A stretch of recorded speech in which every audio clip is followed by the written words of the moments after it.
Welcome back to Bold of You to Say. We're back with another episode. We're back. Bold of You to Say. We bring the heat. Wow, you're changing it up this week. You're not screaming. My cat is right next to me, and I don't want him to see me like that. I'll tell you more about it later, but I'm actually getting a cat this weekend. Yes. It's Poggin. He's making the Pog face. You should name him Poggers. No, he already has a name. It's Band-Aid. He's trying to repair that relationship, isn't he? Cute little thing. Anyway, this week we talked about just a lot of corporate fuckery, a lot of corporate stuff. The Shell company is like, yeah, actually, renewable energy, saving the planet isn't profitable, so we're gonna actually set the ocean on fire again and more. Also, the Biden administration was like, hey, car companies don't do right to repair because we hate people. The submersible, the Titanic, people tried to look at the Titanic on a screen in a tube 4,000 meters under the water in a tube that was only rated to go 1,000 meters. I don't think I mentioned that. The Telegraph, they put out a new logo that is just a Nazi flag. If you were to design a homage to Nazi iconography, it would be the Telegraph's new logo. You know what? Fuck it. Jumping between universes is real, and they figured out how to get the news networks of the world where the Nazis won World War II. Yeah, dude, this is the Wolfenstein logo. This is the Telegraph from the Wolfenstein universe. Right. Anyway, there are timestamps in the description, so you can skip around if you want to skip a certain part, or if you just can't wait to get to a certain part. It's all down below.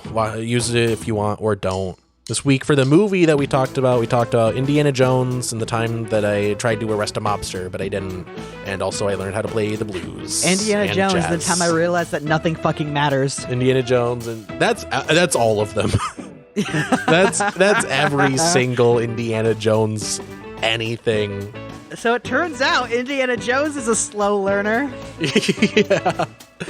Yeah. I would say, to close this intro, enjoy the heat we bring. Yep, we do bring the heat. We bring the heat. Let's get into it. I did everything right and they indicted me. So in the wee hours of the morning, this isn't one of the news stories or anything. I remember seeing like a headline, because I get like a bunch of like news notifications, and one of the headlines was like, Elon Musk agrees to a cage fight with Mark Zuckerberg. You know, this is why I don't internet. Okay, it's such a waste of time. Here's what this seems to be. Cares? Here's what this seems to be entirely based on. Elon Musk has been doing some like jujitsu training, and like I guess with he like Joe won Rogan. I probably it said somewhere. I don't know that he like won a tournament or something. I don't know, but it seems to be based on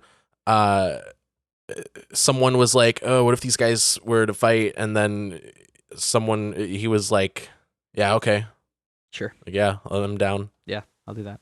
Imagine being like in a jujitsu like team or whatever, and then your opponent is fucking Elon Musk. Dude, I'd be having a great time. Dude, I'd bring a gun. Accidentally was a little too rough. I'd be like, thank God I remembered to bring my gun this time. Elon Musk. I do the Indiana Jones thing. Elon Musk has the kind of body where it feels like if you hit him in the stomach, he'll die. Or like, I don't know, I feel like if you hit him in the stomach, parts of his flesh will just drip off in the inertia. Yeah, he just has a weird bod overall. Yeah. Like, have you seen that picture of him like shirtless at like the beach or something? Yeah, it's awful. He's barrel chested, but like it actually looks like a barrel. Yeah, but like also I don't want to physique shame here, but also he's just like, yeah, I got on this diabetes medication that is causing him to lose weight now. I really don't think that is a because natural people with actual physique. Diabetes don't need that, Right. I don't know. He's on some weird shit probably. But anyway, that's all to say. Let him fight. I hope that happens. You know what I imagine? Not care less. Yeah, I would definitely. I wouldn't pay to watch it. I would probably like pirate a recording of it. But yeah. So this is going to be a very specific reference, a very specific vision that I'm thinking of for how I imagine the fight going. But have you seen Rick and Morty season 6? No. Okay, so in one of the episodes in season 6, there's this villain called Pissmaster. So I think anyone that's seen the episode knows what I'm talking about. He like has beef with Rick, and he wants to like prove himself as a supervillain. So he like follows him around, and Rick just like kind of ignores him. But then he shows up at the house, and he's like, "Hey, you guys suck. Hey, you guys, I'm gonna piss on your daughter and stuff." And he's like saying something about Summer. And so Jerry like goes outside. He's like, "I'm not gonna have any of this," and he beats him up. But it's such a visceral scene. It's just so uncomfortable because it's not like a movie fight. It's like a real like two men in their 40s fighting. Like it's just uncomfortable. They're like grabbing each other, and like not a lot of the punches land really well. Well, it's just just weird. uncomfy. I just this is how I rate most 40-year-old fights. It's weird because there's an intense fight going on, but no real advantage on either side. Yeah, that's pretty much it. That's how I imagine it. I don't imagine them fighting like well or in a way that's like pleasing to watch. I can only imagine it being very uncomfy for everyone involved. Right. It's just kind of embarrassing. Like It's I feel just like it's literally the I feel like Pissmaster Morty's fight. dad. I feel like Jerry probably pissed himself doing it. Yeah. It's just it's so uncomfy. But anyway, we got a few things in the show notes to go over. Couple of them I don't think we can squeeze much content out of them, but I will just briefly mention. So the first link in the show notes, I came across this on Twitter the other day.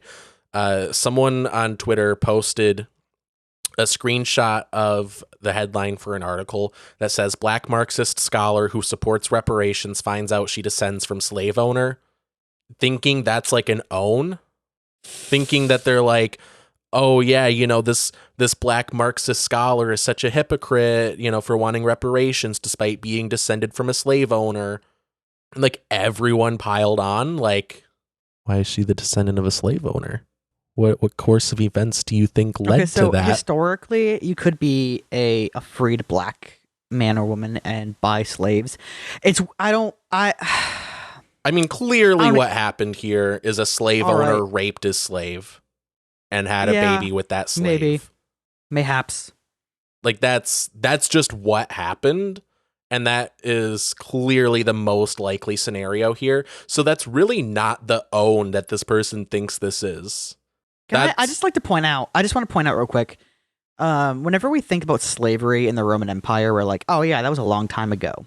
No, it wasn't. Slavery wasn't a long time ago. Yeah, we still do slavery. We as an industrial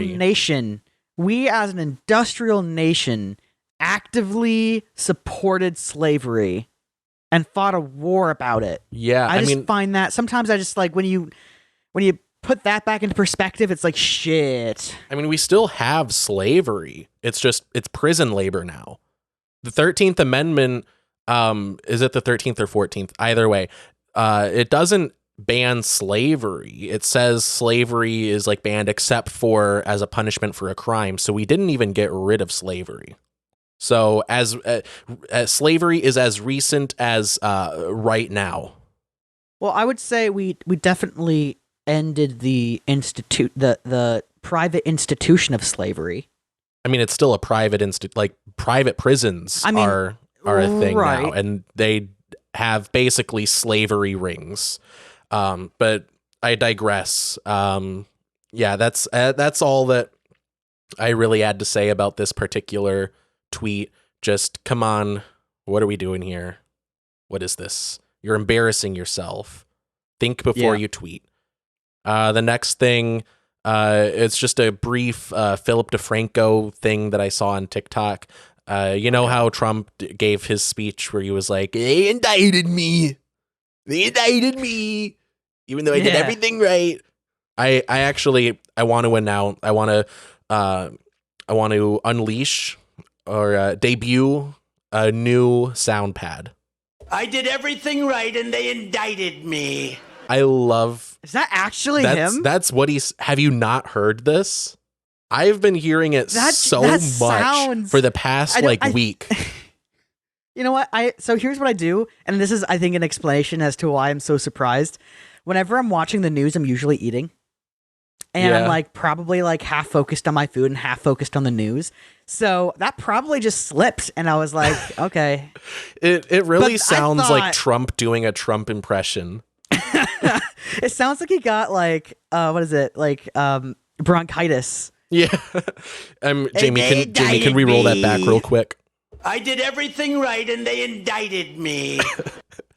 I love him so much as a TV personality. Like I said, as a gladiator. You know, if he just dropped out and became a voice actor. I know. I want him to be a TV personality again. I don't want him to be, aspiring for political power or anything like that. I miss when he could just be a guy on television. I still say we should just let him think that he's president. What if, all right, here's a different idea. What if we like kind of split the presidency? So like you have one guy that's like actually running shit, and then you have one guy that just goes on TV. Sure. Do what France did with Napoleon. Just give him an island and say, this is yours now. I really feel like we would be losing out on so much if we didn't have him just like around generally, but he cannot have any amount of power. You feel me? You feel me on this? Yeah. He's I feel like even if we gave him presence. an island like that is like a part of Florida, he would still try to invade Florida. I mean, he'd try, but like, you're right. What's he gonna do? What's he gonna do? No, the House of Mouse will fuck him up. Yeah. Dude, Disney will, a Disney cast member will fuck up Donald Trump on any day. Hell, they'll launch missiles from the top of Expedition Everest. Yeah. You're telling me Disney doesn't have its own private missile silos that we don't know about? Dude, they launch, I think they're the biggest buyers of gunpowder and munitions in the world because they do fireworks every night. Look, you're absolutely right. Look, they have the supplies. They have the Imagineers. I'm telling you, I give it like 2 hours and the Imagineers. Yeah. Imagineers. That's what they're called. Warlords. Yeah. I'm saying they got all the supplies. They got the best and brightest minds. I'm telling you, I give it 2 hours and they are the #1 military superpower behind the United States. I just imagine them launching an ICBM and it's also colorful. And it's like they launch the missile, it blows fireworks. up, and it also makes like the Mickey Mouse ears. The Mickey Mouse symbol. We have fun here, but anyway, you do. That's all to say. So Trump, the actual story here is that Fox News had like their segment where Trump said, I did everything right and they indicted me. I love it. I love that soundbite so much. And then they cut to like Joe Biden giving a speech at the White House, and like the little lower third thing that it said, wannabe dictator gives speech after arresting political opponent. Yeah, that's it. Yeah. Yeah. What have you? Okay. And that's not. I mean, as you can imagine, immediately everyone was like, what is this? And then they were like, oops, sorry. Like, and they took it down pretty quickly. They were like, yeah, that's, I don't know what happened there. I don't know. If he was a dictator, do you think he would really stop and think about passing the Build Back Better plan? Do you think he would really, whittle it down that much if he was a dictator? Yeah. I don't get that. The idea what are you on about, Fox News? Well, they're on a different fucking planet. That's actually like a core tenet of fascism. Your enemy is both weak and strong. Right. Like if you're like a white supremacist, other races are weaker than you, but they're also like taking over despite how weak you view them as, but they're also really strong and they're going to get you. There's no fucking middle ground anymore. They just got to chill. What I mean by that is there's no oh, he's good at these things and bad at these things. It's always he has to be good at being bad or bad at being good. I mean, that Yeah, that, and also if you're gonna go after someone, go after them for the right reasons. I don't get why they like the weirdo fascist conservatives and the theologists. They're like they like go after like Democrats for like being satanic. Like that's become a mainstream. Aware that, like a lot of Democrats are actually just atheists? Well, like, are they aware of that? I mean, if you're talking about like elected Democrats, I'm pretty sure most of them are still Christian. Like, and I'm talking Democrats as in the base. Yeah, of Democrats. The base. A lot of them are just atheists. And they just don't. They're like, you're Satanists, and we're like, we don't even think that's real. Yeah, I mean, yeah, it's. I just want drinking water for Flint. It's the level of nuance that you expect from an evangelist. But anyway, they go after them for like being like satanic and like just shit that doesn't exist. They go after them for shit that doesn't exist. Meanwhile, there's actual substantive things that you can go after elected Democrats for. But a lot of the time, it's just stuff that Republicans are doing also and worse. Well, I mean, let's be honest here, though. Like Fox News and Newsmax are kowtowing to the same things that YouTube is trying to kowtow to, which is views and people watching and talking about the actual institutional issues with the Build Back Better plan or the possible repercussions of, I don't know, interest rates from the Fed. People don't fucking care. They don't fucking care. Yeah. They want to hear about how Joe Biden's a fucking pedophile or some shit. Yeah, it's more entertaining to hear that like Hillary Clinton is running a pedophile ring outside of a pizza restaurant. Mm-hmm. And how she's like literally working with the devil. Just fucking wild. It's like the Hunter Biden thing. They're going after him like he's getting charged with like gun related charges and he's cooperating. And he's like getting in trouble with the IRS over some like back taxes. And like an unregistered firearm as well. Like I said, like gun related stuff. And like he did those crimes, so go after him for him. But I guess the conservative base and like elected conservatives aren't satisfied because they want them to like prosecute him for, I guess, being cool. Like that's it. They want to go after him for like fucking hookers and having dick pics on a laptop. They want to. I say go after him for the corruption that he did, but they don't want to because they're all doing something similar. Yeah. I don't even know, bro. They actually called him a wannabe dictator. Yeah, Joe Biden wannabe dictator. Because the countless, the coups that Joe Biden has tried to throw over the. I mean, the criticism is that he's weak. That's what you go after him for. He's not like that. They go after him for stuff that isn't happening and doesn't exist. But anyway, I have another news thing to go over. So this is from Yahoo Finance. Links in description. Wait, you said something about Philip DeFranco. What was that about? Oh, that's just where I heard the thing with the Fox News thing. Okay. It was a Philip DeFranco clip. Philly D's nuts. Yeah. So thank you. I'm here all night. This one. It could be a greater discussion, but we do have quite a bit more to go over. So I'll go over what the story is and say my piece, and then you say any additional thoughts that you have, and then we'll talk about the whatever.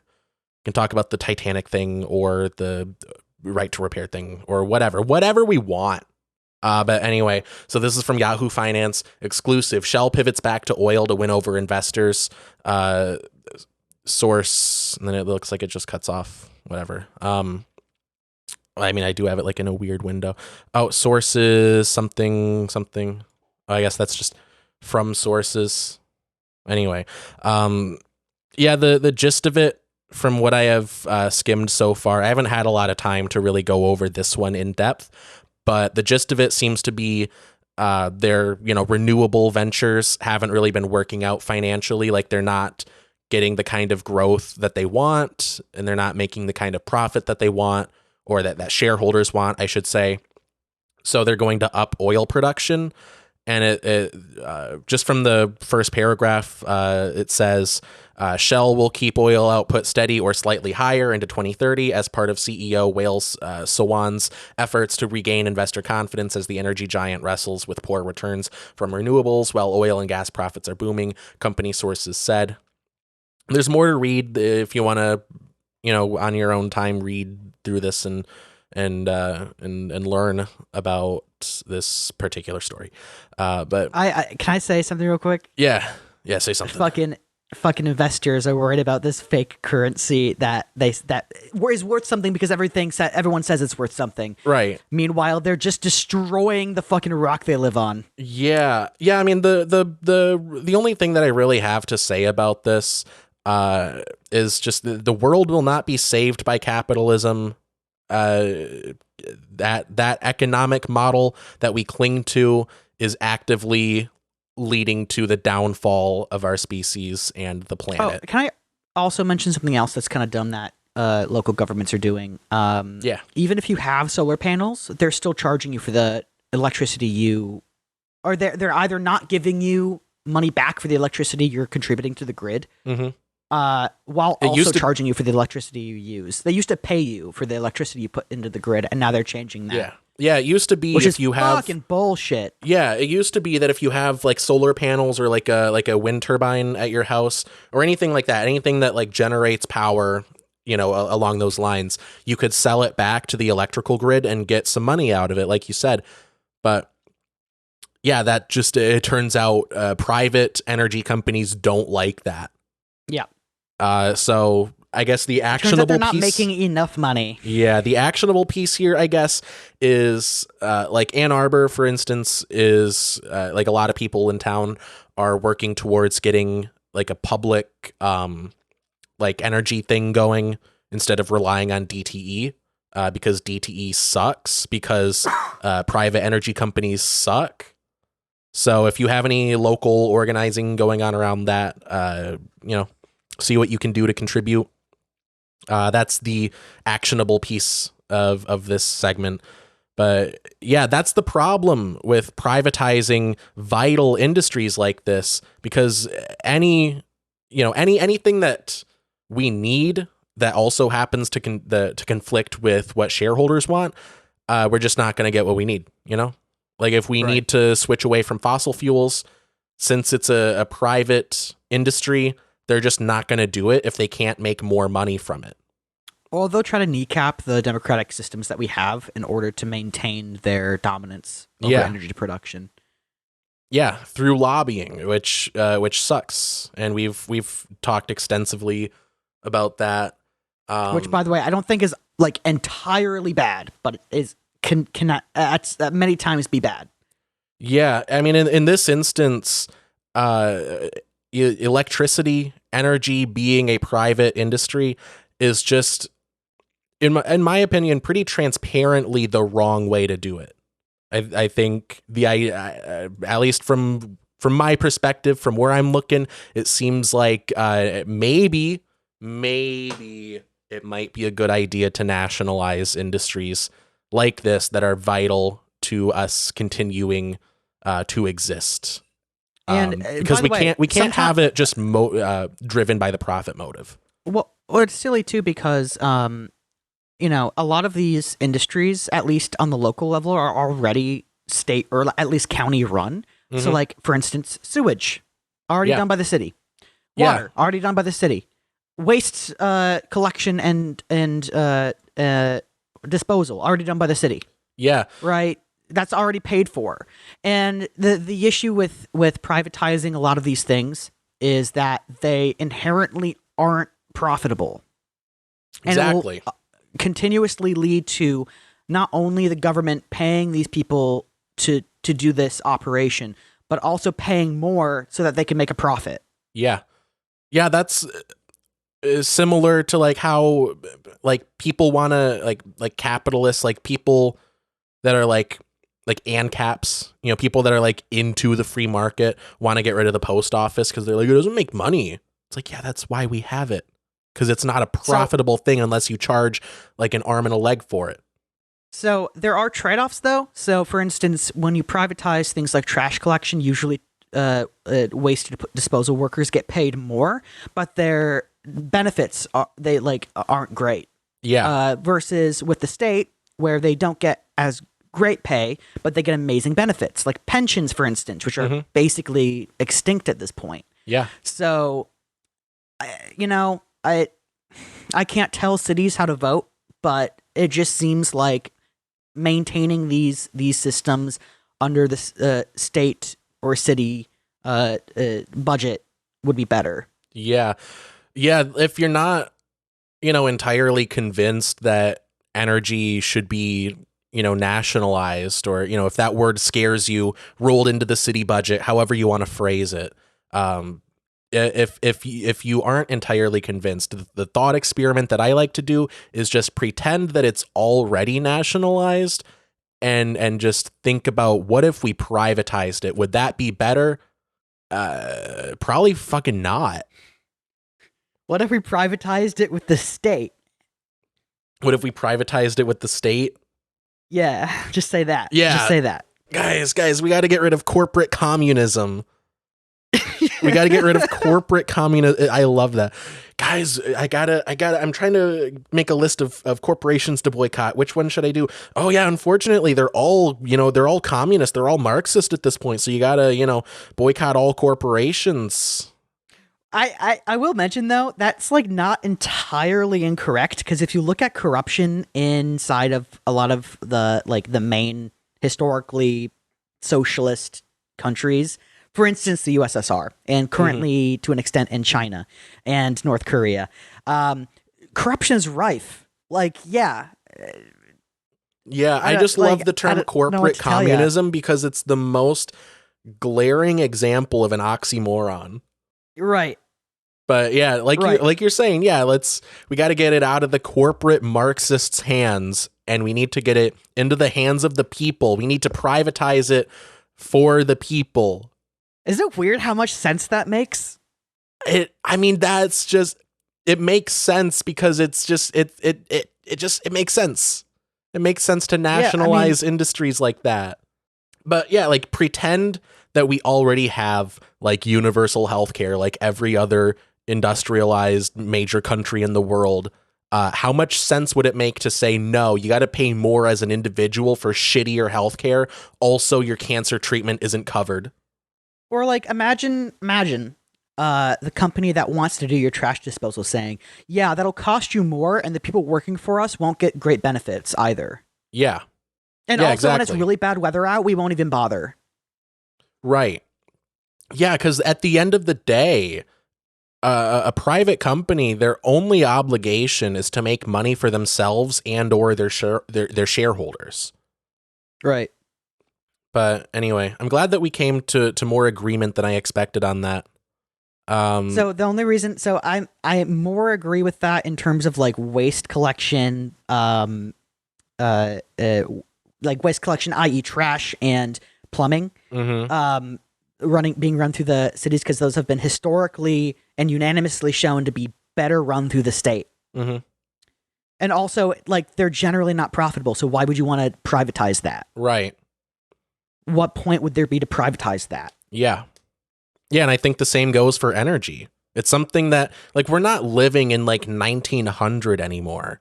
Like, I would say yes. Sorry, I don't mean to interrupt, but I would say yes to that when it comes to, like, coal and natural gas energy production, but I would say possibly no to that when it comes to nuclear, because nuclear requires a lot of upfront capital to get started and a lot of educated workers who know how a nuclear reactor works. Yeah, I mean, but there's no reason that couldn't be run by the state.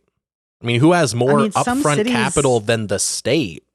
Well, when you say the state, there's a difference between the state's budget, the city's budget, and the federal national budget. Yes, the national budget could afford to do that. Yeah. Cities can't. States, in many cases, can't. Yeah, I mean, that's a little into the weeds when you're talking about specifically nuclear. I mean, that's just that's the logical conclusion. Right. I mean, yeah, that's a further conversation, but I mean, back to the main thing, like just energy production as an industry.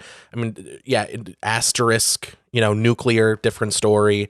But like the shit that we do like on the regular, it makes sense. Just like with trash disposal, just like, with the other stuff you said, it makes sense to roll it into, either the city budget, the state budget, however you want to do it. But I mean, in that setup, you have more democratic control over what happens at the with the production. So if the people decide, or if like, science advisors to the government are like, hey, we're going to fucking kill this planet if we keep using coal, then they can just switch away from coal. They've been saying that since the 70s. Yeah. And it's a private industry, so they're not going to listen. If it's run by the state, the state being the government, right? I don't mean specifically like the state of Michigan, right? Mm-hmm. So if it's run by a democratically controlled body, then the profit motive doesn't get in the way, because there's no profit motive there. The profit motive doesn't get in the way of, progress in the production, progressing away from like fossil fuels and towards renewables. I guess I'm more on the side of the fence where it's just like, it doesn't make sense to privatize things that aren't profitable. Like just inherently in their operations are not profitable.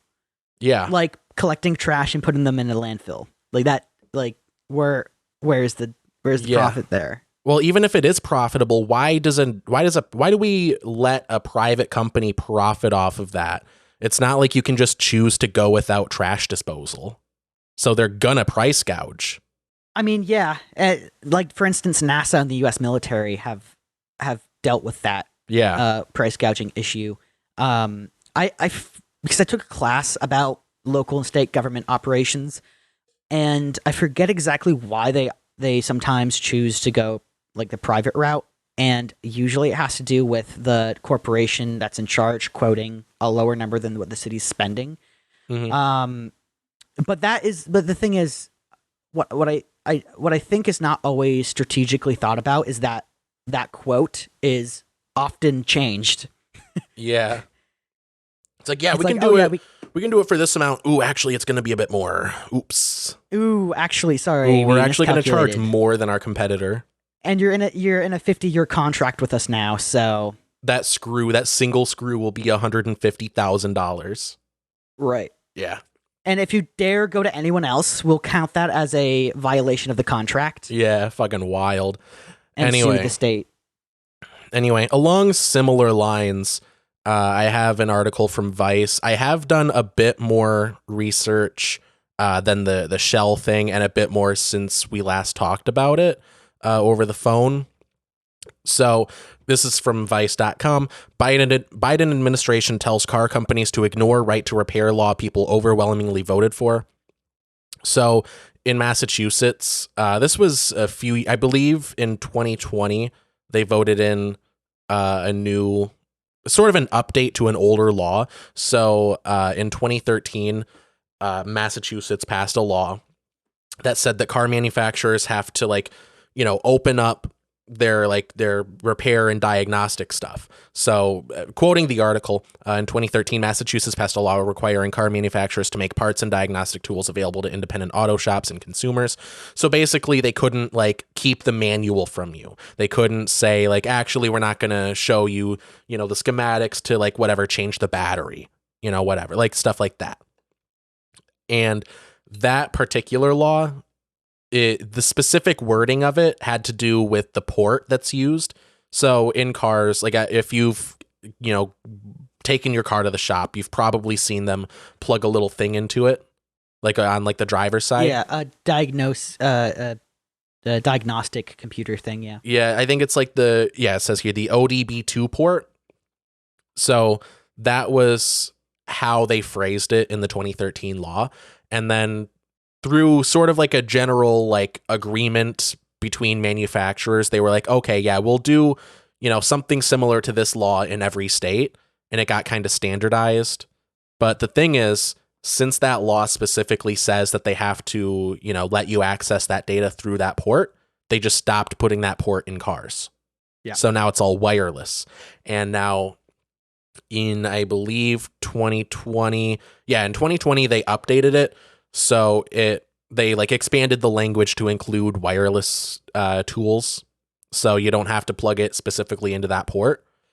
And so where we last left it when we were talking about it was the National Highway Traffic Safety Administration sent out a letter telling manufacturers to just ignore that, to be like, actually, you don't have to comply with this right to repair law.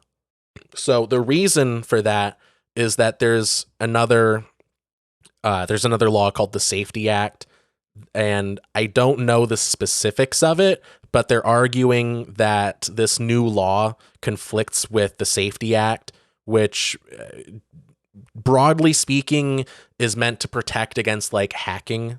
So like hacking like the computer system in your car. And they're now arguing that if manufacturers comply with this new right to repair law, they're putting customers at risk, even though, and this is what the article says, the Biden administration has warned, or no, that's wrong paragraph. Hold on, I copy and pasted it in the show notes. The National Highway Traffic Safety Administration's letter is a huge blow to consumers' rights and is a puzzling move considering that President Biden and his administration have repeatedly championed the right to repair and have specifically stated that they do not believe that right to repair laws pose cybersecurity concerns. So they're going back on what they've said previously. So this is the one thing that confuses me. I don't know why the executive branch of the federal government is talking about this, because it seems if there's a violation in federal law, that would be up to the justice system to determine. Well, it is right. It is from the National Highway Traffic Safety Administration, so at least from my sort of outsider perspective, it seems like that would fall under their jurisdiction. Let me see. National. I can Google what what branch they're part of. Yeah, I mean, it's, I guess the why or the how of that isn't as important, since we know that's just what happened. I don't think we need to, parse through the details on specifically why they're allowed to do that. I'll just leave it at this then. Like, so we have a state law saying you have the right to repair things that you own, that you've bought, that is your property. Yeah, and I do want to go into why right to repair is good if anyone listening doesn't know. Yeah. Especially for farmers. For farmers. Big deal with them, surprisingly, if you don't know anything about it. Right. So the thing that's tripping me up is you have a state law saying you have the right to repair this, and then you have a federal law saying that something about that state law might infringe on a federal act of Congress. I think it's like pending judgment from like a federal court, probably. Okay, so that's... I think it's like the thing. It's just a letter saying like, hey, we recommend that you don't follow this. They're probably gonna like have a like a court case over it. Okay, so the National Highway Safety Board is actually part of the U.S. Department of Transportation. So yeah, I'm sorry, Pete Buttigieg. Yeah, your guy, your boy, the pragmatic choice. I hope this goes to court, and I hope this gets settled in the people's favor. I do too. Because it's not like, I think any potential danger to the public with regards to right to repair would be the responsibility of car manufacturers to solve. Yeah, don't make a shitty product. Right. Or bring back the port. That was one of my takeaways. Bring back the port. There weren't any issues with the fucking port. Yeah, if it's such a concern with the wireless access, just don't make it wireless anymore. But this also could potentially give a great window for competitors to squeak in.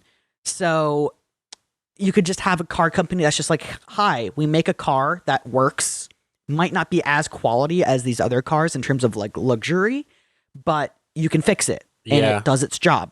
I don't know. That's kind of a gamble because they're going to make less short-term profit for sure, because they're not going to be able to like, sell you a broken thing that they can fix for you for another fee. Maybe in the long run, it'll be more profitable. Maybe it'll be more successful, but it's kind of hard to sell investors on a long-term thing like that, when they could just go to this other manufacturer that's going to make a lot of short-term gains. Well, I mean, you don't have to worry about investors if it's a private company. Yeah, but I mean, like, where are you going to get the capital, right? I mean, the initial capital would be hard to get, but like, for instance, I think Tesla, for instance, is still private. Wait, are they private still?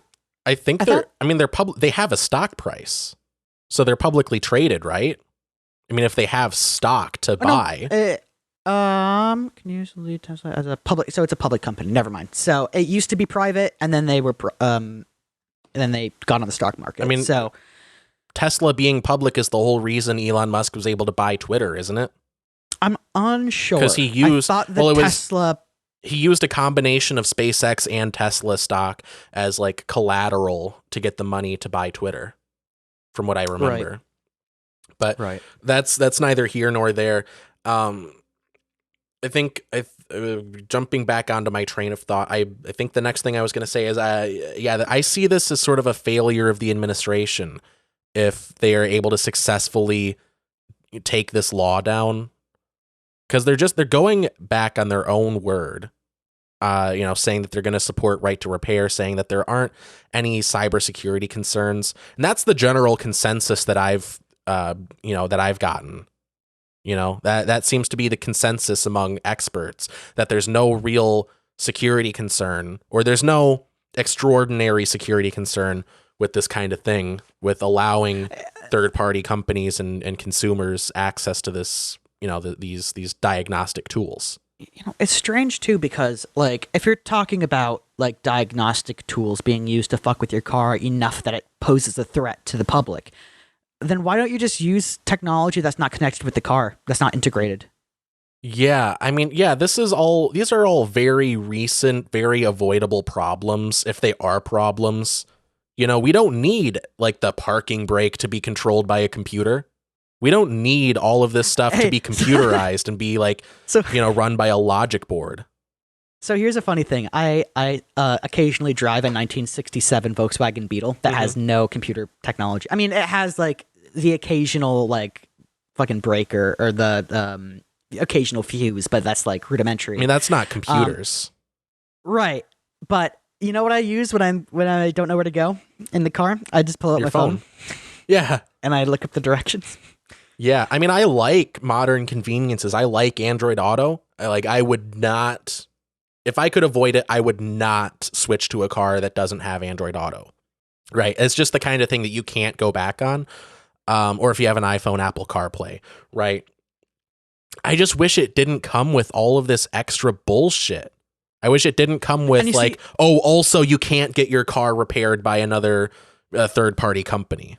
And that's the exact reason that I wouldn't go to something that's more integrated with my phone, because I know there's going to be some bullshit thing. Yeah. And a contract. Yeah. And I just don't want to deal with it. So that's why I'm very content with having my little clippy phone thingy that I just clip my phone to my dash and I pull up my music and I get my aux cord going. Does your car have like the original radio in it, or is it? I believe so, but it's like it gets the radio waves and then digitizes it to be played. Well, so is it like a little like digital like radio thing? I'm. What do you mean by digital? Well, I mean like I guess it's not really important. I was gonna say, if. I guess it matters. Like if you have the original radio, you probably don't want to rip it out if it still works. It's from 2007. If that answers any questions, then it's not it's not the original like radio like head unit. Depending on if it's a single DIN. Are you asking that if the radio's been replaced? Yeah. No, it's the same radio. But you said it's from 2007. I mean, the car is. Oh, the car is. Yeah. Okay. Wait, I thought you said it's an older Beetle. Oh, I was talking about my other car that I drive. No, I mean the Beetle. No, the Beetle. So, sorry, my bad. So it has the not the original. My dad managed to go on eBay and find. You couldn't get the original. The same. Your dad couldn't get the original. In this case, he found the original type of radio that went into it, and he managed to replace it, and it works fine. It's a little difficult to use. Yeah, because everything is so like all the radio waves are so fine cut now that it's really hard to get the right bandwidth. But yeah, well, I was gonna say, if you like have like an aftermarket radio unit anyway, it's not a big deal to if it's like a double DIN or DIM. I forget if it's DIN or DIM, double DIM thing. You can get like a third party aftermarket radio thing that has Android Auto and Apple CarPlay built into it. So Yeah. like if you're in that kind of situation, you want like the modern conveniences, but like you have like an older like classic car like that, like there's options is basically the point of that. I think in this case, like I'm almost content in my ignorance of modern technology. Like, Yeah. Hearing all this stuff, all this potential bullshit that we might have to go through in the advent of digital media in cars, I'm just content with my phone and my aux cable. Yeah, no, that's fair. But anyway, yeah, back to the main story. Yeah, I see this as a failure of the administration if they are able to successfully circumvent this law, because they're going back on, campaign promises. They're going back on just, general, policy positions, not for any good reason, just for the reason that it's, better for the profit margins of car manufacturers. And I'll be brief here, but the thing that I am slightly confused about is that the federal government telling car manufacturers just to ignore this. Yeah. Isn't their decision to make. It does seem very brazen. It's not their decision to make. It's up to the state, right? So there is a supremacy clause, which basically just says the federal government has final say, or not the federal government, but like the judicial system is a part of the federal government. So like, yeah, but no, I don't know. Anyway, this is up to the state. Yeah, and this was voted in directly by the people, by the constituents. Right. So they're going back, one, on a campaign promise, on a general policy position that they have said that they had. But they're also just circumventing democracy. I would agree with you if it was if this democratic bill was theirs to circumvent, which it isn't, in my opinion.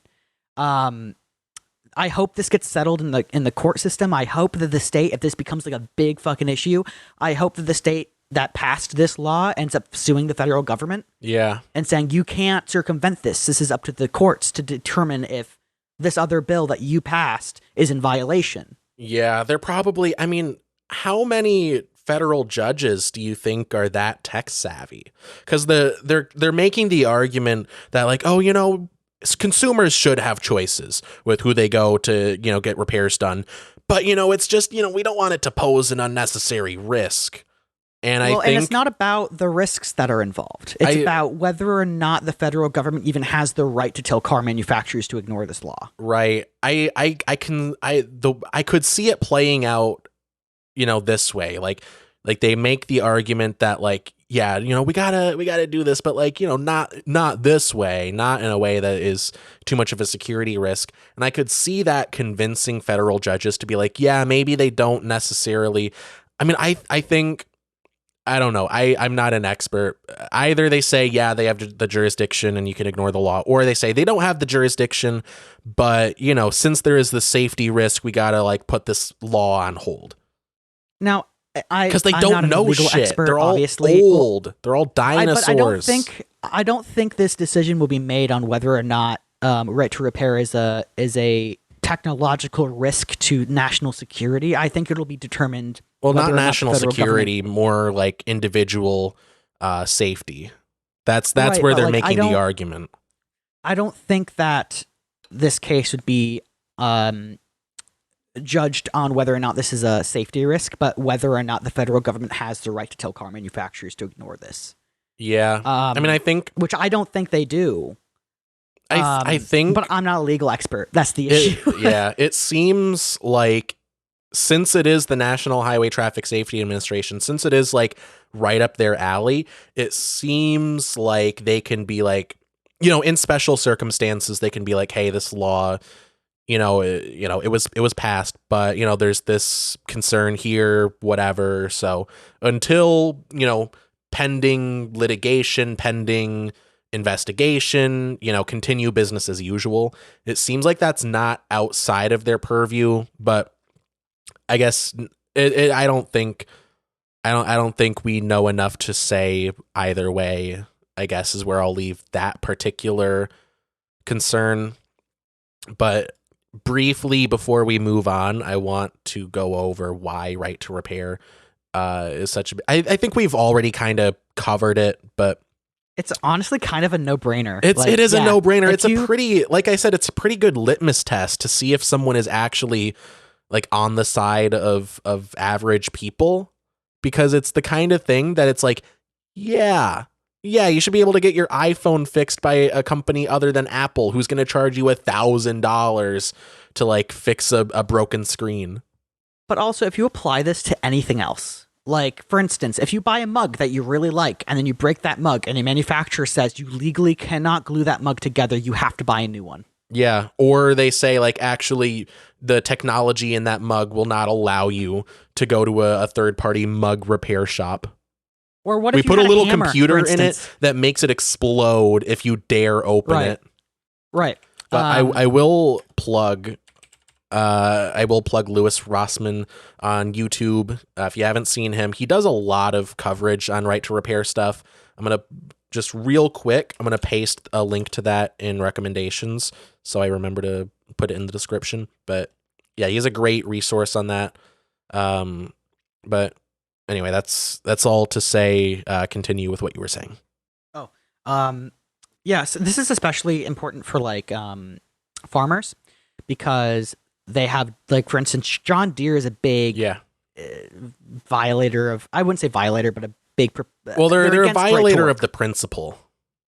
Right. And so you have all of these farmers who are actually incredibly time dependent to make their harvests and make profit on their harvests. Yeah. And then when if or when their tractor decides to take a shit, which arguably could be argued that their tractors are designed to eventually take a shit. Exactly. Yeah. Just like iPhones, just like, any other modern technology. Like, we know about planned obsolescence. Right. They're forced to go to John Deere and pay extraordinarily large sums of money to fix very minor issues on their tractors. Yeah. So that they can, like, continue with their livelihood. I've even heard some stories of some farmers going back to like old 50s tractors because at least you can work on them. Yeah. Yeah, I've heard of that general sentiment with cars and like trucks and stuff.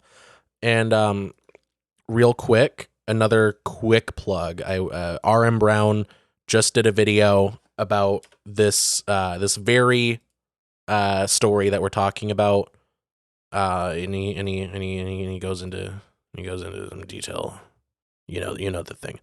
I was gonna say something, but I forget what. I was gonna say, right to repair, just as an idea, makes sense from multiple perspectives.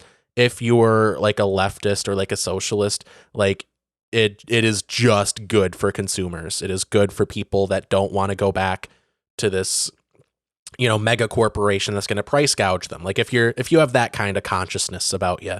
Right, it makes sense. But also, if you believe in the free market, this should be your position, it being in favor of right to repair, because it's just the free market position.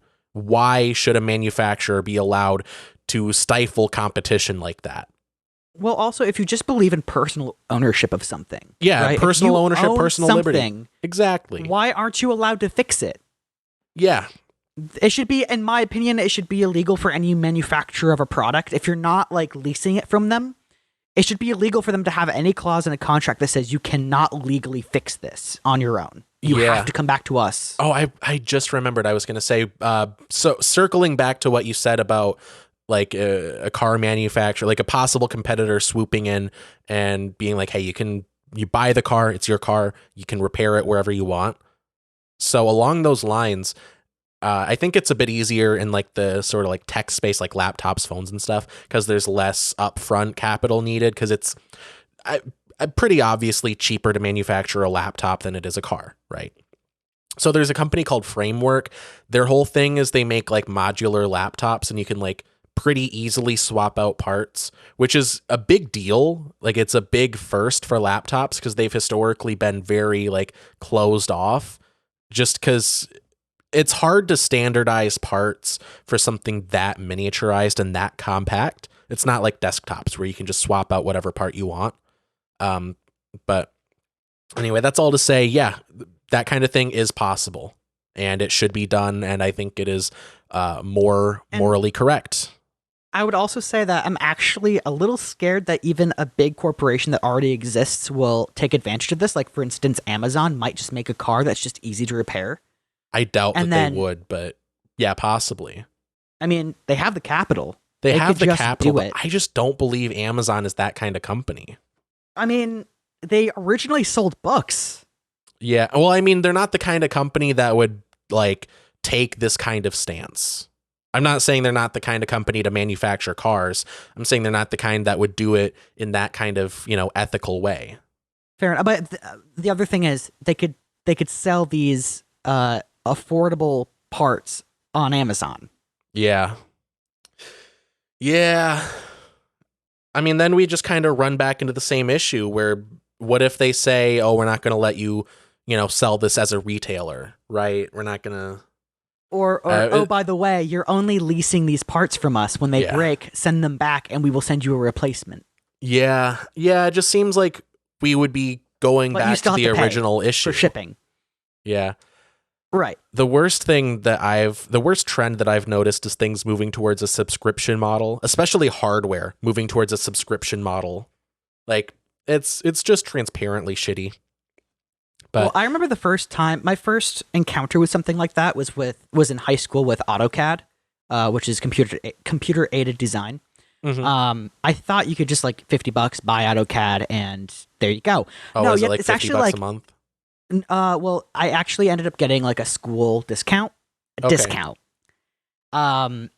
But it's like a couple grand to buy your own copy of AutoCAD, even though it's just a program. Yeah. Yeah, with Adobe products, you used to be able to like buy, a license to use like Premiere or Audition, any of their products, but now they're all a subscription and they're all crazy expensive. So I think we've kind of covered why right to repair is good. If you want to look into it more, if you're not convinced, whatever, check out Louis Rossman, check out the R.M. Brown video, Brown's Auto Repair. Go watch it. But I will leave you with, I forgot what I was going to say. What was I going to leave you with? Anyway. If you have something near and dear to you that you'd like to... This is how I feel. This is how I feel. Anyway. I did everything right. I did everything right. Yeah, I cannot remember what I was going to say. Anyway, let's see the fucking... Okay, so for the past 2 days now, I have been... They're all dead. Yeah, they're all dead. Let's start off with that. They're all fucking dead. They were gonna be dead. There was no scenario where they were gonna survive.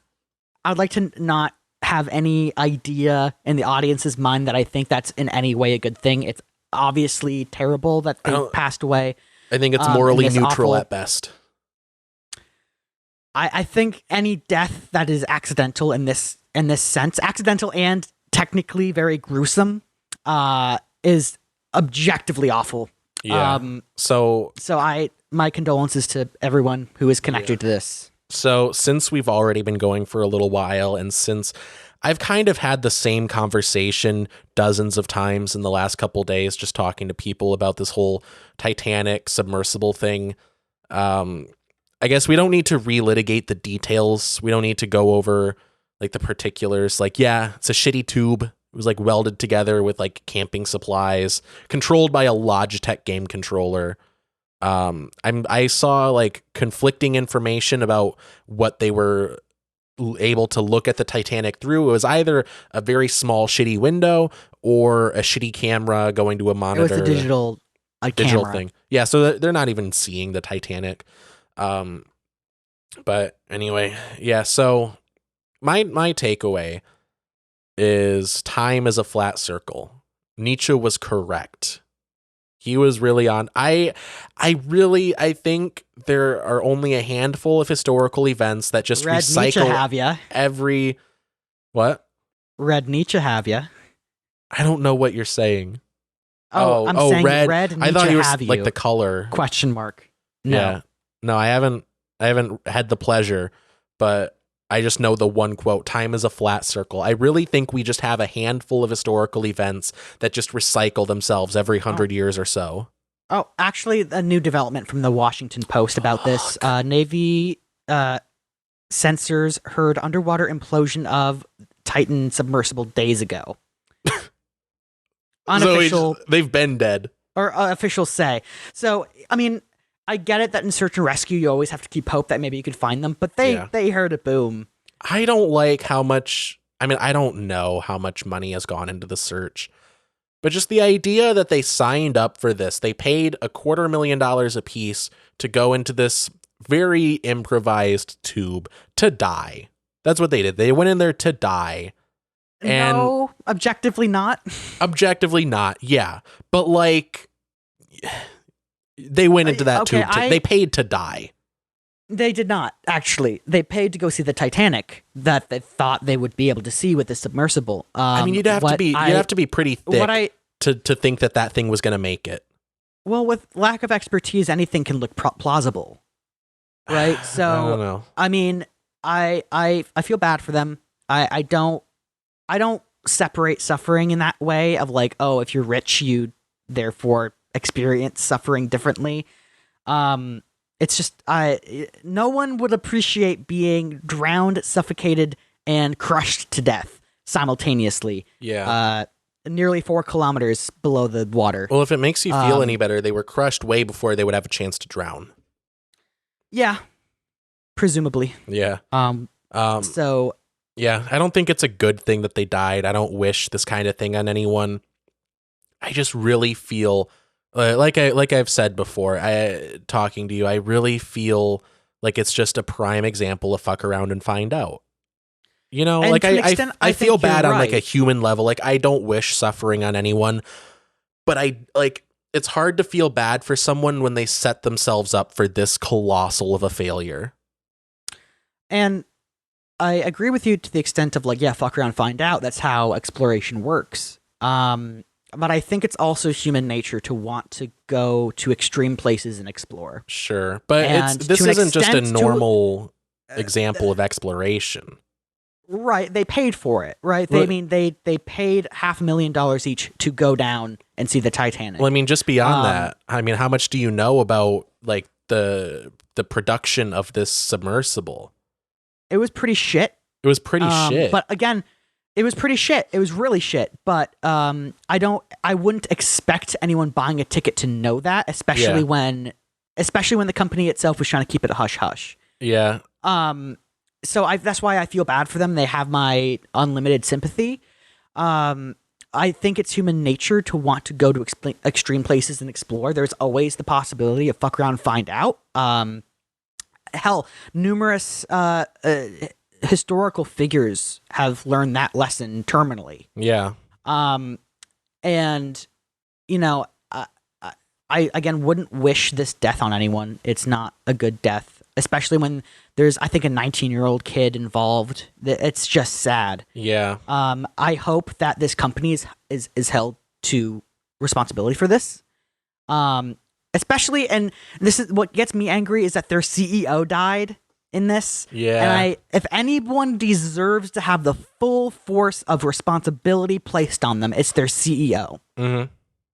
I will throw an asterisk on what I said. If the passengers were like scammed into it, like, yeah, I feel bad for them, right? Obviously.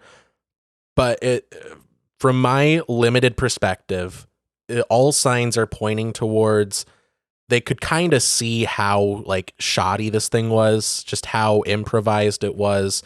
It was pretty well documented how just unsafe this contraption was, you know? So it's hard. Like, yeah, on a human level, I don't wish that level of suffering on anyone. But like, I don't know. I feel like it's just kind of like, yeah, that's what happens.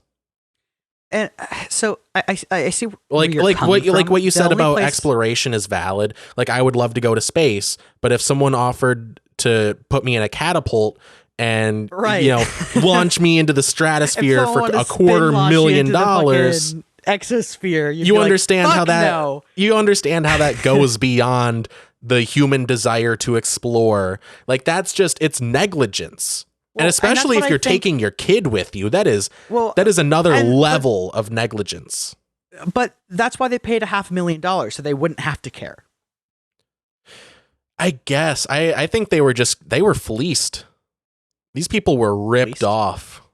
Yeah, they were, and terminally ripped off, frankly. Yeah, even if they made it back, they were ripped off.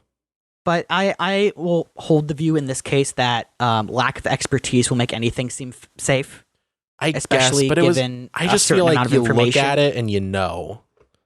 I disagree with you on that. And I mean, like, a lot of things that are very specialized that you would not know looking at it. Right. I like to think if I was investing, spending $250,000 on something, especially something that could potentially be this dangerous, I would do a bit of Googling on it. And there's a pretty well-documented history of experts analyzing this contraption and saying this thing is not safe to go nearly as deep as you're trying to make it go. Like it was controlled by a Logitech game controller. The only communication was like through your cell phone if you're directly under the boat that you launched from. All signs were pointing to this thing not being safe. I would say though, like in your defense though, it should be common knowledge that anything that's going into extreme conditions, as this sub was, would be prone to like, for instance, little micro cracks in its structure. And those were found. Right. Of course they were. It's going 400 kilometers underwater. Yeah.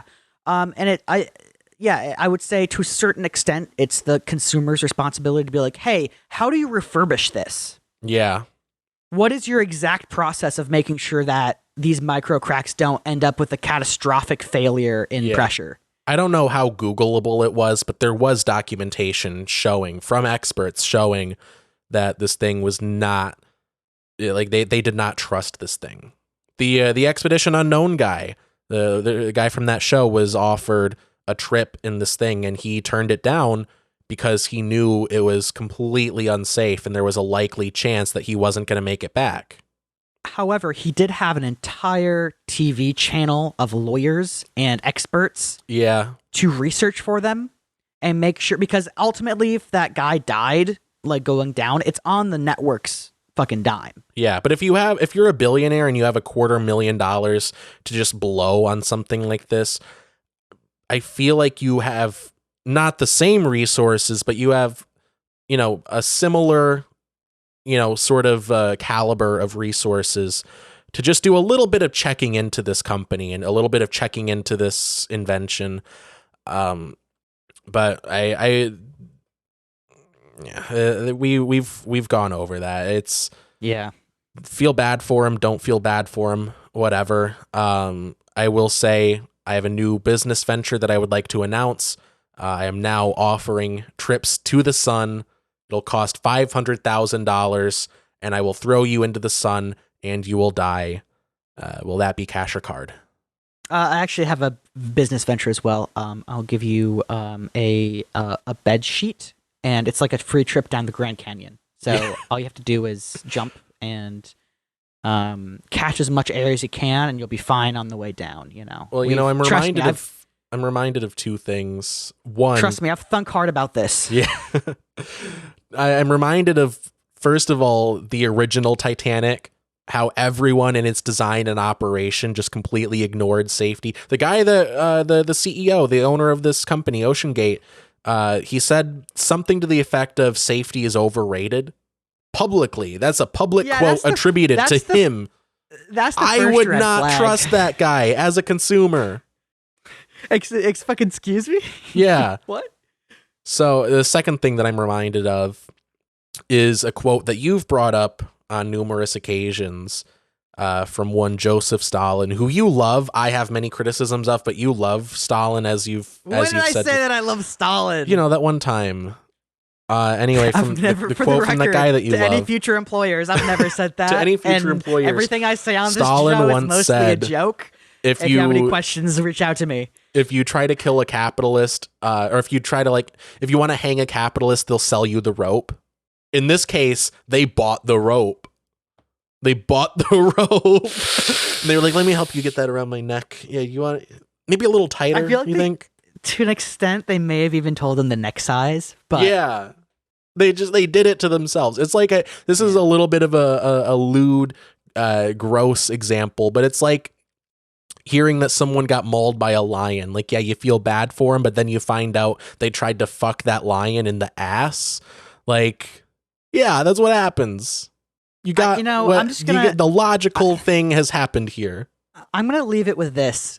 If I ever get into it like a fucking orbital space capsule, and I see that the captain of this, the commander of this fucking, the pilot of this fucking whatever, is controlling it with a goddamn Xbox controller. Logitech. Third party, generic ass, Walmart ass game controller. Out. I'm like, yeah, no. I'd have more respect if it was an Xbox controller. If he says we control this with a Logitech gaming controller and I just pilot by eye, I'm fucking out.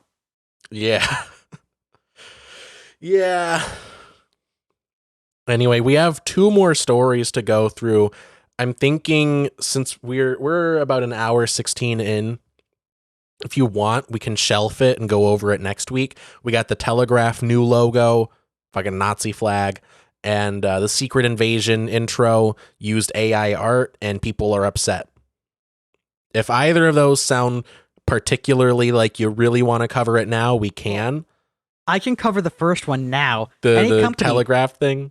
Yeah, just let me. I think we can get through this quickly. Just give me a sec. I'll have a whole thing for this. You say your thing, I'll say my thing. Any company, if you're going to make a new logo, I mean, at least reference some Nazi flags. Hire one Jewish graphic designer and just be like, does this look okay to you? Just look up Nazi flags, and if it looks anything suspiciously like a Nazi flag, just don't. I feel like you should just know what a Nazi flag looks like and know to avoid it. Sometimes it's even as easy as just changing the color. Yeah, if this was like a different color, I feel like it wouldn't be as bad. Anyway, Telegraph, they got a new logo, looks like a Nazi flag. Link in description to the article. Just basically a compilation of tweets. It's the Telegraph, like cursive T thing in a white like diamond shape against a red background, and the red that they use, I saw someone point out, it's the exact same red that was used on fucking Nazi flags.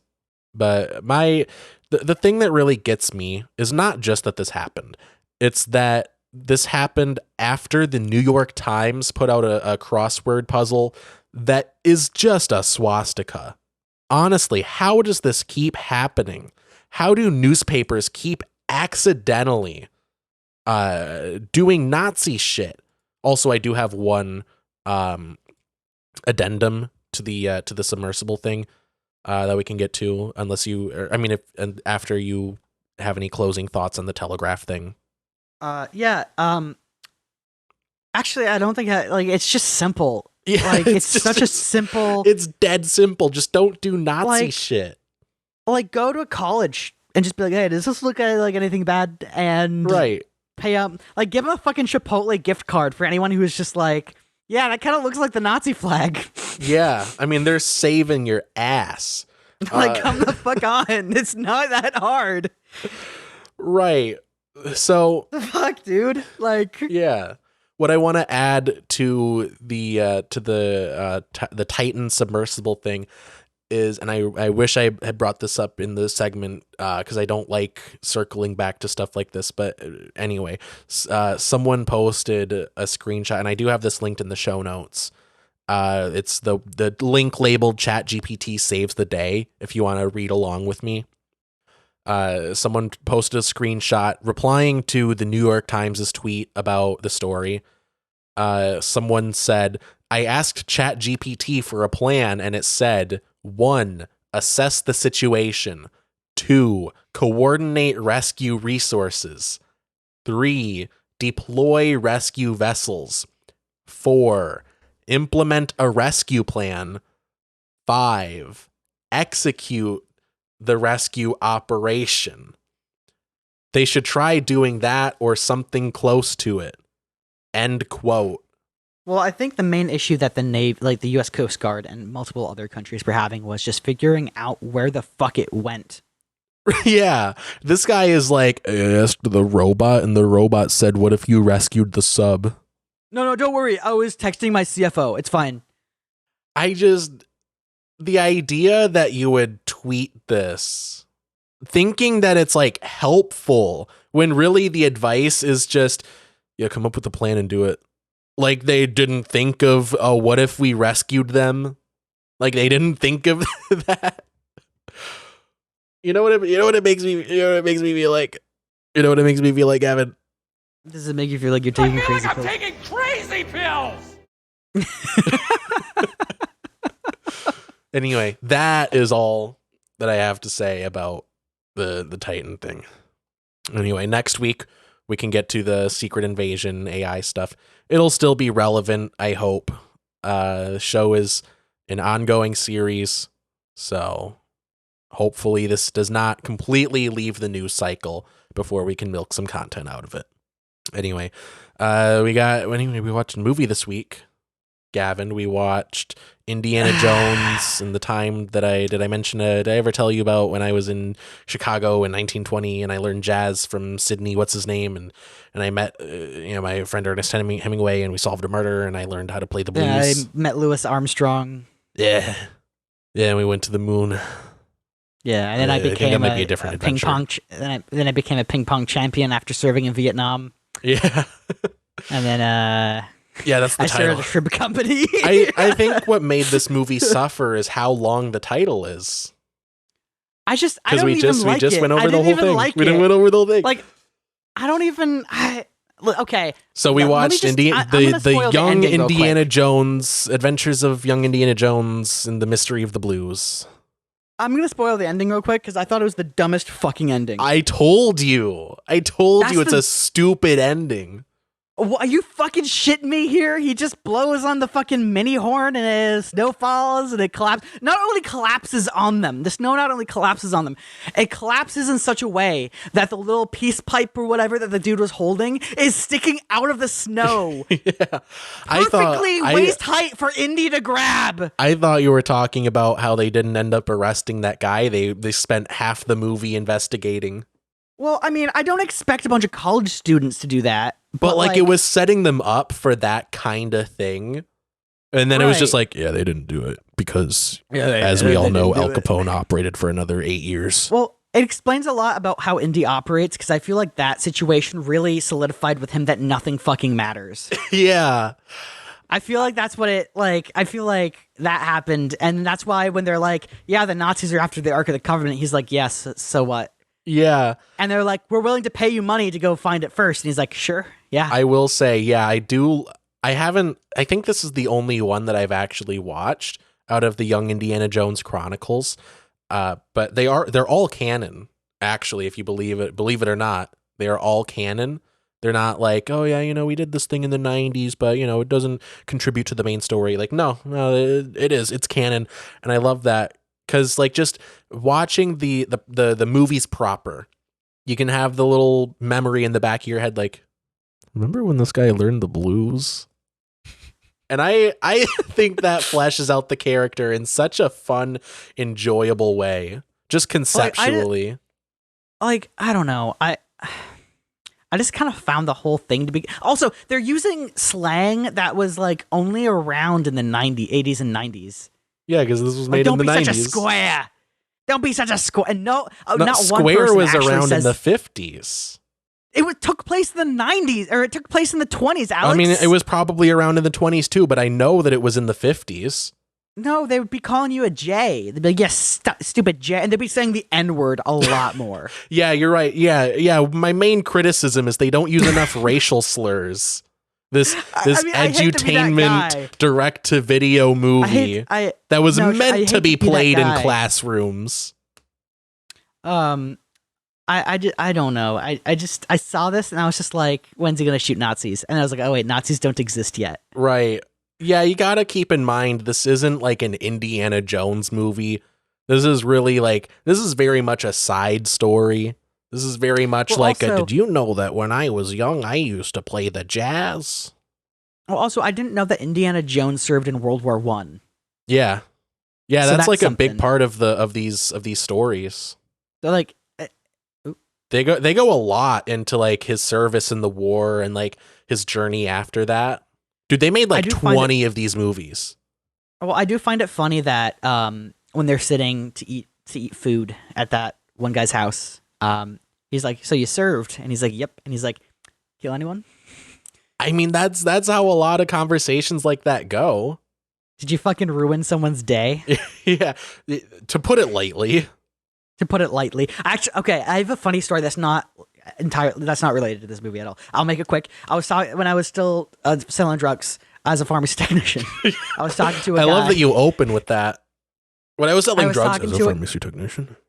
Yeah, well, yeah, that was the fact. When I was a drug talking to dealer, a guy who was a Marine, and he was like, "Hey, why don't you join the army?" And I was like, I don't want to ruin anyone's day." fucking And he wanna. point blank looked at me and he said, "I didn't ruin anyone's day. I ended it." Jesus, And I was like, "Shit, that's dude, fucked. fuck." Okay, first off, metal is fuck, Oh yeah, but also. Fucking hell, dude! Shit, I think I made my point clear. I don't want to ruin anyone's day. yeah. Jesus, yeah. Anyway, back to the movie. Anyway. You did mention like this sort of Forrest Gumpy vibe. You know, I love that. I love that Forrest about Gump these. if it was really poorly written. Look, I disagree with that. Okay. But no, I like, and this is true of all of these movies because they're meant to be sort of an exploration of history, and like he happens to meet historical figures because, you know, you got to learn about historical figures, right? But I just love because there's like 20 of these, like I said. I just love the idea that this guy just happens to run into the most people in the world. Dude, he meets Dracula in one of these. So vampires are real, is what you're telling me. In the Indiana Jones universe, vampires exist. Gavin, I want you to list for me everything that we know is real from the tetralogy of Indiana Jones movies, and tell me with a straight face that vampires don't fit into that whatsoever. Technically, the Catholics were right. Yeah. Technically, the Catholics were right. Dude, my Indiana man Jones, drank from the ark. Holy Grail. That was actually technically that would make Judaism. I mean, really, the Old Testament. That would make that the one. Yeah, by extension, like that. But then also that means that everyone else is going to hell. I mean, Christianity and Islam are spin-offs of Judaism. Right. So, like, or if like one of them's Abrahamic correct, they're religions all in general. correct. But yeah, like all religion, like Temple of Doom, like they're like whatever they believe in is correct. Motherfucker ripped a dude's heart out. I don't. Interdimensional beings that aren't aliens but are aliens are also correct. Do you know how much money that guy could have made doing heart transplants? Yeah, why wasn't this guy was he stupid? Go to Harvard. Is this guy stupid? Come on, man. You can But totally anyway, just rip out someone's dying heart and replace it with someone's new heart. That's all to say. I love the Forrest Gump vibe of this, where like everyone that he knows happens to be someone in history. Like even his dorky roommate ends up being like the head of the DEA. Like he ends up being like the head of like he ends up being one of the most prominent anti-prohibition or like anti like organized crime guys. Oh yeah, he also just meets Al Capone. Al Capone moves into town and he's like, I'm killing Turns this fucking out guy. Al Capone, Ernest Hemingway, and Louis Armstrong were all within the same 3 blocks of each other. Well, I love that like the murder mystery happens and this little ragtag journalist shows up and he's like, when gonna guy get a break? I wanna get a scoop on this story. And Indiana Jones shows up and he's like, hey, what are you doing here, buddy? And he's like, oh, it's me, Ernest Hemingway. Almost looking at the camera being like, I'm the historical figure Ernest Hemingway. Oh, and I'm here with my friend Louis Armstrong. Yeah, they feel like Disney animatronics. And he brought his friend, future President John Fitzgerald Kennedy. Yeah. It really feels like you're walking through like the Hall of Presidents, like that kind of thing, you know? Right. One of my favorite examples of that is when I forget who the historical figure is, but when he's like at dinner with that family, and the guy is like, I believe in civil rights, and we gotta take what's ours. I was like, is that Malcolm X? Right. Is that Malcolm X? Yeah, well, like the guy's father is like something Washington, whatever. Like he says like the full name of the historical figure. It just feels like he's like, that's who it is. That's who it is. Turn your textbook to page 164 if you want more context. Oh, one thing I hated about it is how they would just do something like that and then just fucking drop it for the rest of the goddamn movie. Yeah. Like, I'm pretty sure, I'm just, my opinion, I'm pretty sure civil rights in the 20s is more important to learn about than, I don't know, fucking whiskey during Prohibition. Yeah, well, I mean, it's meant more for like to be like a springboard, because if it was just like a documentary on like civil rights, like there's no Indiana Jones factor there, like you gotta trick kids into learning about historical stuff. You gotta trick them. But no, I do. I'm sure you agree with this. I do really feel like the second half kind of drags and it feels disconnected. Feels really, I feel like they're just like it comes out of nowhere. They're really just on the path to get to the ending at that point. I really feel like you could have made a better, more, like kind of more well-paced product if you just kind of cut it off before the murder mystery stuff happens. Because you get a pretty good story. You get a pretty good journey of Indy, like, learning music and like learning to express himself and all that kind of stuff.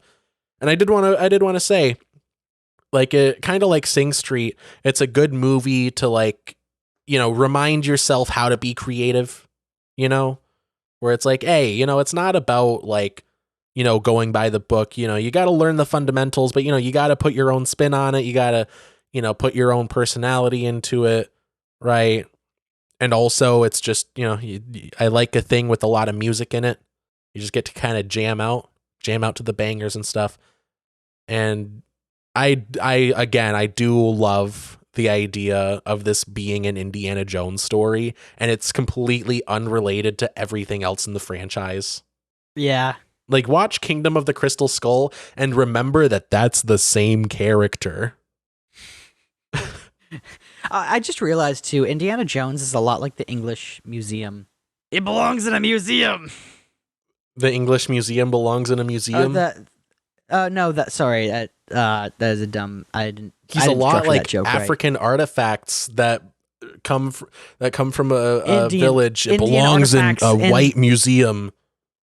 How the English just stole artifacts from India. Yeah, and India is just like, I would like those back, please. And the English are like, too woke. No. Yeah, I think it's just kind of funny because at the beginning of the first Indiana Jones movie, he has the like golden head thing, and all these natives are bowing to it because it's like culturally significant to them. Yeah, it's literally an idol. Right. And instead of being like, hey, Nazi, hey man, how about instead of taking this idol that means a lot to them, how about we give it back to them so that they can continue on their cultural journey? Well, no, it belongs in a white museum. No, it belongs in a museum. Yeah. No, that's part of the appeal of Indiana Jones, just how much of a grubby, gross individual he is. Because he doesn't fight for justice. He fights to get laid and to collect artifacts so he can get money. Well, I'll reiterate this point. I think this movie really solidified in his head that nothing fucking matters. I love it. I love it so much. You can do all the work, gather all the evidence. At the end of the day, there's going to be one person in power who does not fucking care, and nothing will happen.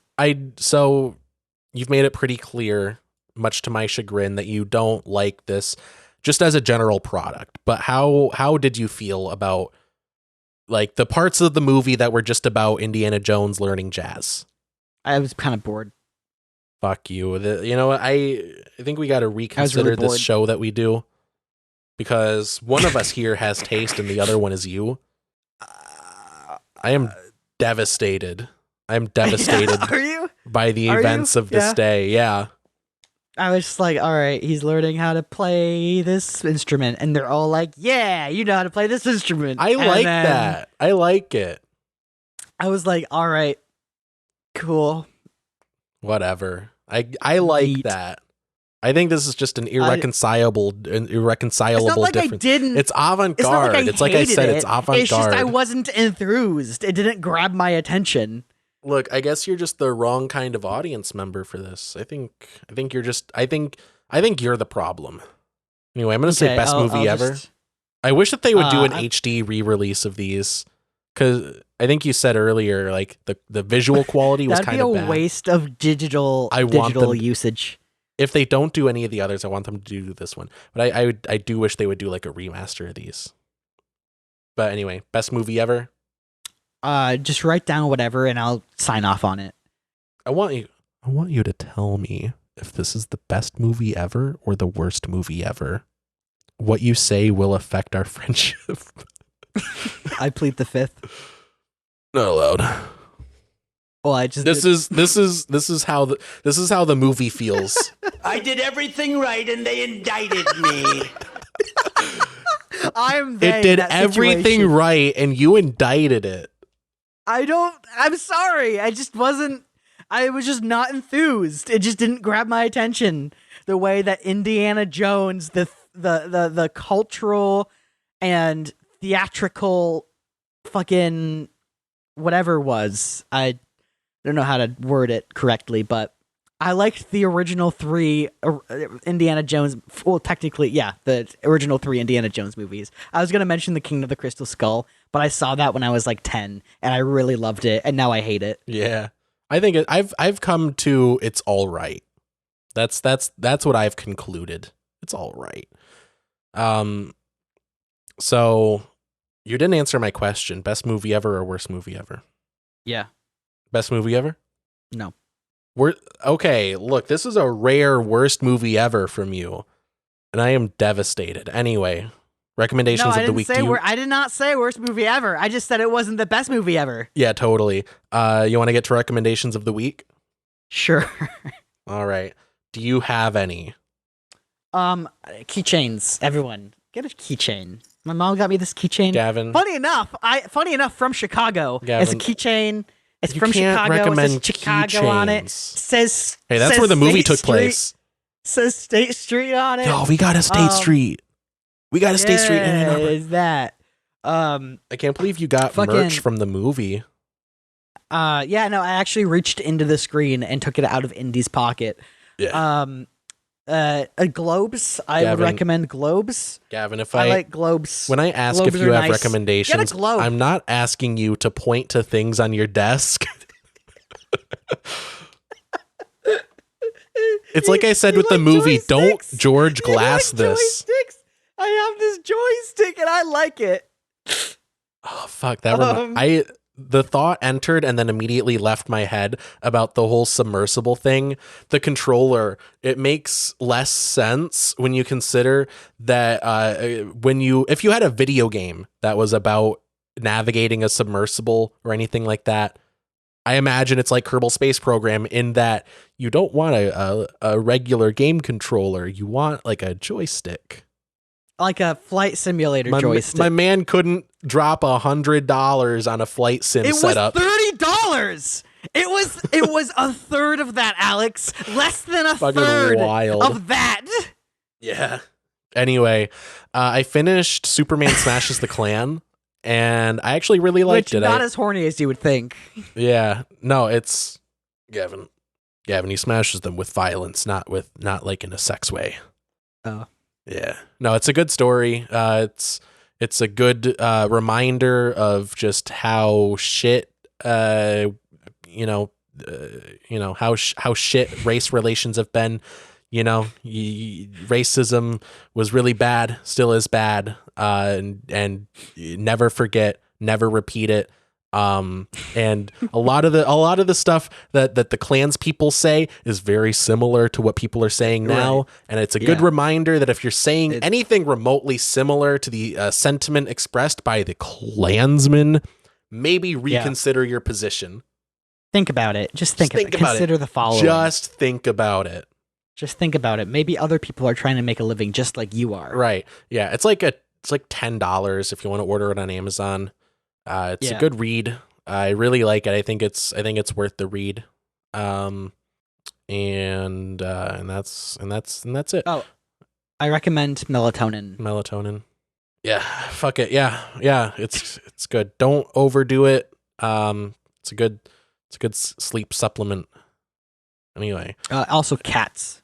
Yeah. I finished Superman Secret Origin, and it was good. It was a good Superman story. I really felt like it was... Not a very good secret anymore, I must say. Yeah. No, I really felt like it was going to lead to a disappointing third act. He was just going to end up having to, like, punch a thing, and then it was going to be like, all right, you did it. But no, it was a good story. It, like, actually went somewhere, and... yeah, I like it. Those screenshots that I sent you, or like the pictures from the book that I sent you, Gavin, where he like shakes the guy's hand and he like subtly intimidates him. That's from that book. He does the no teeth smile. Yeah. So part of the in the book, Lois, there's this guy that her dad tries to set her up with, who's like in the army, and he's like a lieutenant or whatever. And he's just kind of an asshole. He's like a womanizer. He's like really controlling. He like acts like Lois is like his property, even though they went on one date. And he's like, "You're mine forever." And Clark is like, as Clark Kent, he's like, "Hey Lois, is this guy bothering you? Oh, hey there, new fellow.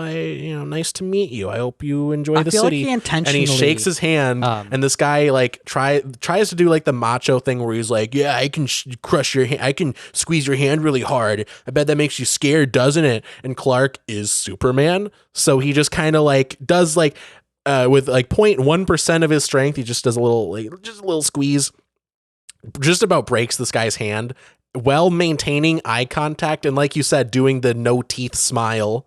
And he's like, "I hope you have a good time around the city, pal. Bye now." He says bye now. Yes, like get Such the fuck out. Such a Chad move. Get the fuck out of here. And not that weak grip shit. And keep in mind, it's not to like assert himself. It's not to like make himself look. Yeah, it's to get this guy off Lois's ass. And I love that. It's a very good Superman moment. And I love it. I love it so much. Just this book is full of good Superman moments.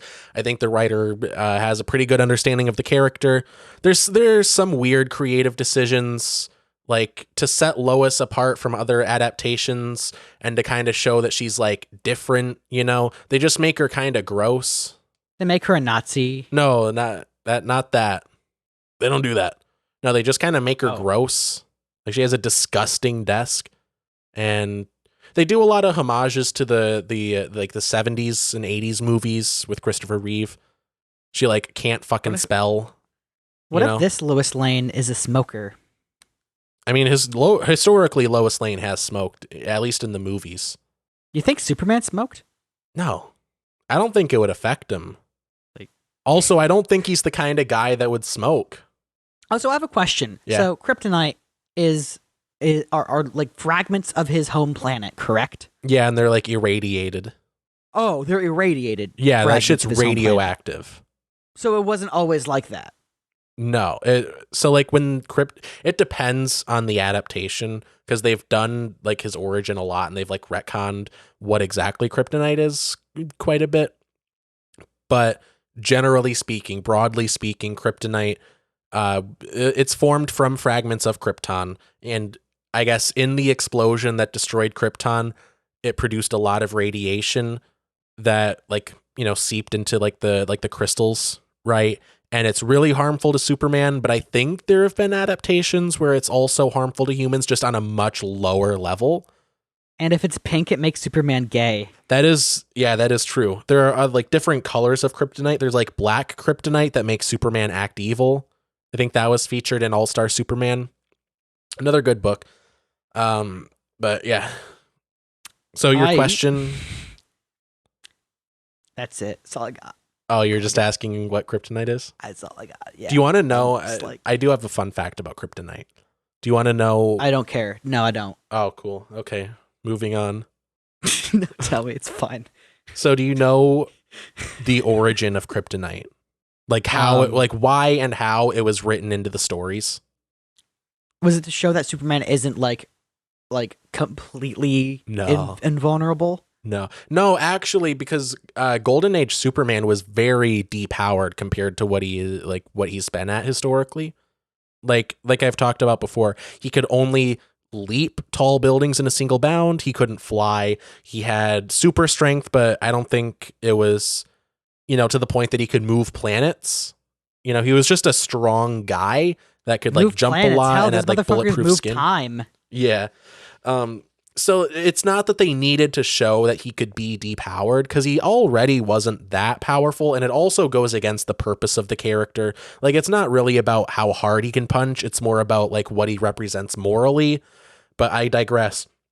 The reason that they introduced Kryptonite as an element of the character is, and it was actually during the radio show that they were doing, I believe in the 40s. The actor that played Superman wanted to go on vacation, but they didn't want to halt production. So they needed to write in a reason why Superman was gone for a couple weeks. So they wrote in Kryptonite, and they were like, "Oh no, Superman. Oh no, you're sick. Oh, you're sick with the radiation poisoning from the Kryptonite. Oh, I guess we better have some Lois and Jimmy stories while you rest up. Oh, you can't hear him because he's over there in bed. He's moaning and groaning. Hope he gets his strength back." He's not even in his North Pole like winter cave. I don't know when the Fortress of Solitude was introduced, but I don't think it was around in the Golden Age. All right. Yeah. But anyway, that's the origin of Kryptonite. The only other things that I have under recommendations is Louis Rossman and R.M. Brown's video about the whole right to repair situation. Talked about those earlier, links and descriptions and all that. And unless you have any other items on your desk that you want to pass off as a recommendation, I think that's the show. He's looking. You know what? He's pondering. Picked up a pencil. Pencils. I recommend pencils to anyone who wants to physically write something. Hey, Gavin. While also have that. Shut up. Can we run a thought experiment? No, shut up. I just want you to visualize for me. Stop wording. The audience member that doesn't know about pencils. I want you to describe. If you ever want to write something, I want you to describe the person that knows what a podcast is, but has never used a pencil. I recommend pencils because they're cool. Do you recommend pencils? Just use your fucking phone to write. Yeah, sure. Yeah, dip it in the ink like a quill. Just use the corner of it. No, just type it out on your keyboard on your phone. I guess. Fuckwit. Jesus Christ. I think I'd rather use my fingers on the keyboard than use my phone. Oh, here's what I recommend. The term fuckwit. I'm pretty sure I made it up. You did not.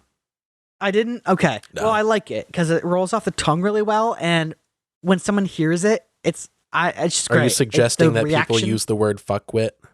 Don't tell me that's a racial slur, please. You can't fuck with the ocean, as we know now.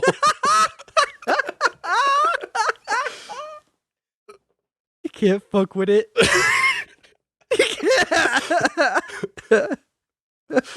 That's so stupid. It's so stupid. Anyway, I have nothing else. Cool. All right, then I think that's the show. I'm a husk of what formerly used to hold recommendations. Thank you, everyone, for listening to another episode of Bold of You to Say. If you liked it, then it. If you subscribe, then subscribe. And if you comment, it better be nice. Nice comments only. I have another quick recommendation. Batman and Superman World's Finest. It's a good ongoing comic series. And I digress. Follow me on social media. Don't follow Gavin anywhere. Don't follow me. Except for home. Follow him home. Follow him to work. Follow him. I'm unemployed. Anywhere that isn't online. Because that's the one I'm rule. In space. You can't follow me anywhere. Yeah, he used my catapult business. He gave me a $500,000 and I shot him into the sun. It just turns out I missed. I want to start a rocket business that gets people up there but has no plan on how to get them down. Yeah, we don't sell round trip tickets here. I'm sorry. I didn't think that far ahead. I didn't think we could get this far, quite frankly. I thought you'd be dead by now. If you look in where the parachute should have been, you'll find a bushel of apples. Just do what you want with that. Yeah. Anyway, have a good 9 a.m. through 9 p.m. our official business hours. Let's get the hell out of here. Oh, wait. What movie are we watching next week? We should watch The Death of Stalin. The Death of Stalin. All right. And that is, let me motherfucker, Google I that remembered. again. The Death of Stalin, 2017 comedy satire. It's on Tubi, it's on Pluto for free, or I guess you can pay for an AMC Plus subscription and watch it there.